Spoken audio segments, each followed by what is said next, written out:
Hello student, welcome to commerce by Harshita. चलिए आज इस वीडियो में हम इवैल्यूएशन ऑफ मैनेजमेंट में आगे की थ्योरीज समझेंगे।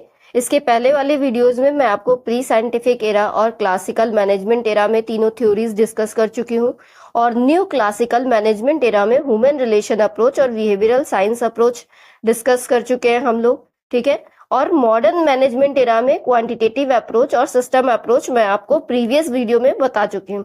आज इस वीडियो में हम लास्ट थ्योरी डिस्कस करने जा रहे हैं जो कि है कॉन्टिंजेंसी अप्रोच, ठीक है। इसको हम सिचुएशनल अप्रोच भी बोलते हैं और कॉन्टिंजेंसी अप्रोच भी बोलते हैं, ठीक है। तो अगर आपको कॉन्सेप्ट अच्छे से क्लियर करना है तो आप स्टार्टिंग के वीडियो से स्टार्ट करिएगा, प्री साइंटिफिक एरा से पढ़ना शुरू करिएगा तो आपका कॉन्सेप्ट ज्यादा अच्छे से क्लियर होगा। सारी वीडियोस मैंने एक प्लेलिस्ट में डाल रखी है जो कि है प्रिंसिपल ऑफ मैनेजमेंट की प्लेलिस्ट, मेरे चैनल पे ही बनी हुई है, उसी में आपको सारी थ्योरीज मिल जाएंगी, ठीक है। तो चलिए आज का वीडियो स्टार्ट करते हैं। सबसे पहले हम बात करते हैं कि कॉन्टिजेंसी या सिचुएशनल अप्रोच का मतलब क्या होता है। तो इसके नाम से क्लियर है कि ऐसी थ्योरी जिसमें हम सिचुएशन पे की बेसिस पे डिसीजन लेते हैं, ठीक है। तो ये एक मैनेजमेंट की थ्योरी है जो कि स्टेट्स करती है there is no one size fit all approach to managing an organisation. मतलब सिचुएशनल या कॉन्टिजेंसी थ्योरी अप्रोच ये कहती है कि कोई भी ऐसी थ्योरी नहीं है जो कि परफेक्ट हो मैनेजमेंट के लिए, ठीक है। No one size fits all approach to managing an organisation, ठीक है। हमें सिचुएशन के हिसाब से अपनी थ्योरीज चेंज करनी पड़ती है, ऐसा ये कहती है, ठीक है। Instead the best way to manage depends on the situation. तो इनके हिसाब से जो बेस्ट वे है मैनेजमेंट करने का या मैनेज करने का वो है सिचुएशन, ठीक है। And the interplay between management behaviour and the situation, मतलब मैनेजमेंट के बिहेवियर और सिचुएशन में जो कनेक्टिविटी है उसी के हिसाब से जो हम मैनेज करते हैं वही बेस्ट तरीका है, ठीक है। Contingency approach not only takes into account given situations, तो ये केवल सिचुएशंस को ही नहीं लेती है बल्कि उसके इफेक्ट को भी लेती है, ठीक है, on behavioural patterns of an organisation. मतलब हमारी जो कॉन्टिजेंसी अप्रोच है या सिचुएशनल अप्रोच है ये दोनों दो चीज पे फोकस करती है। एक तो आपके बिहेवियर पे फोकस करती है और दूसरा सिचुएशन पे फोकस करती है, ठीक है।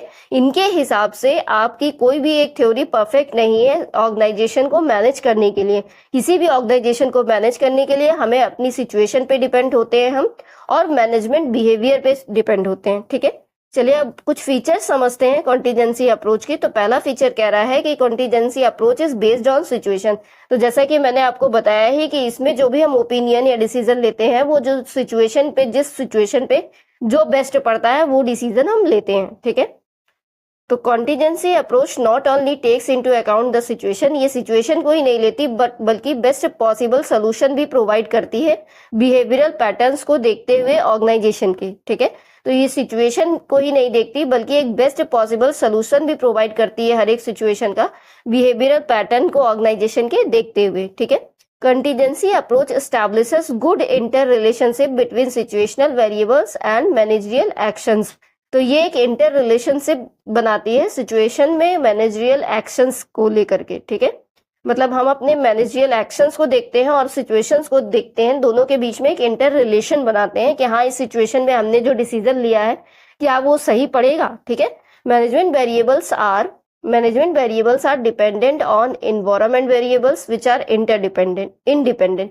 तो जैसा कि हमें पता है कि हमारा बिजनेस एनवायरनमेंट डायनेमिक होता है, चेंजेबल होता है, वो किसी पे डिपेंड नहीं करता, टोटली इंडिपेंडेंट होता है, ठीक है। तो हमारे जो मैनेजमेंट वेरिएबल्स हैं वो डिपेंड करते हैं हमारे एनवायरनमेंट पे, ठीक है। चलिए अब बात करते हैं कुछ लिमिटेशन की कॉन्टिजेंसी अप्रोच की। तो इसकी हमने खासियत तो बहुत सी देख ली है, कुछ लिमिटेशंस देखते हैं। तो पहले लिमिटेशन क्या है कि कॉम्प्लेक्सिटी एंड सब्जेक्टिविटी। तो ये जो कॉन्टिजेंसी अप्रोच है इसमें कॉम्प्लेक्सिटी होती है मैनेजरियल डिसीजंस को लेकर के, ठीक है। क्योंकि जरूरी नहीं है कि हम जो सिचुएशन को एनालाइज कर रहे हैं वो सही हो, ठीक है। It can be challenging for managers to accurately access and interpret the various situational factors that influence management strategies. तो कभी कभी हम सही लिंक नहीं बैठा पाते कि हाँ जो हमने मैनेजरियल डिसीजन लिया है क्या वो हमारी सिचुएशन के हिसाब से सही है, ठीक है। तो ये काफी कॉम्प्लेक्स मैटर हो जाता है, मतलब मुश्किल हो जाता है, ठीक है। नेक्स्ट देखते हैं लिमिटेड यूनिवर्सल प्रिंसिपल। अब हम बोल रहे हैं कि ये लिमिटेड यूनिवर्सल प्रिंसिपल है क्योंकि कॉन्टिजेंसी अप्रोच है केवल वो रिकॉग्नाइज करती है सिचुएशंस को, ठीक है।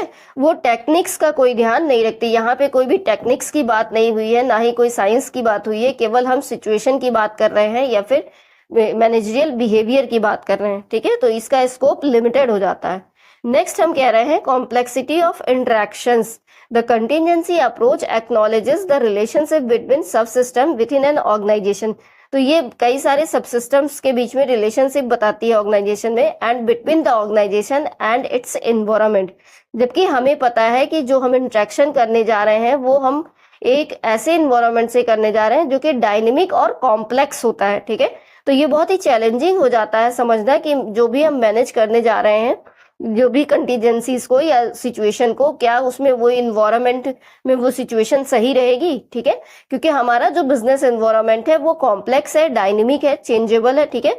विद इन अ सेकेंड में चेंज होता रहता है, तो हम कुछ भी नहीं कह सकते कि हाँ ये सिचुएशन में ये सही रहेगा भी कि नहीं रहेगा, ठीक है। तो आई होप आपको कंटीजेंसी या सिचुएशनल अप्रोच समझ में आ गई होगी। अगर आपको इसका पीडीएफ चाहिए होगा तो आप इसी वीडियो के नीचे कमेंट कर दीजिएगा, तो मैं अपने channel @commerce by Harshita Telegram का चैनल है, ठीक है, उस पर मैं भेज दूंगी, तो आप पीडीएफ डाउनलोड कर सकते हैं, ठीक है। चलिए, वीडियो अगर पसंद आएगा तो लाइक कर दीजिएगा, चैनल को सब्सक्राइब कर दीजिएगा आगे की और वीडियोस देखने के लिए। Thanks for watching.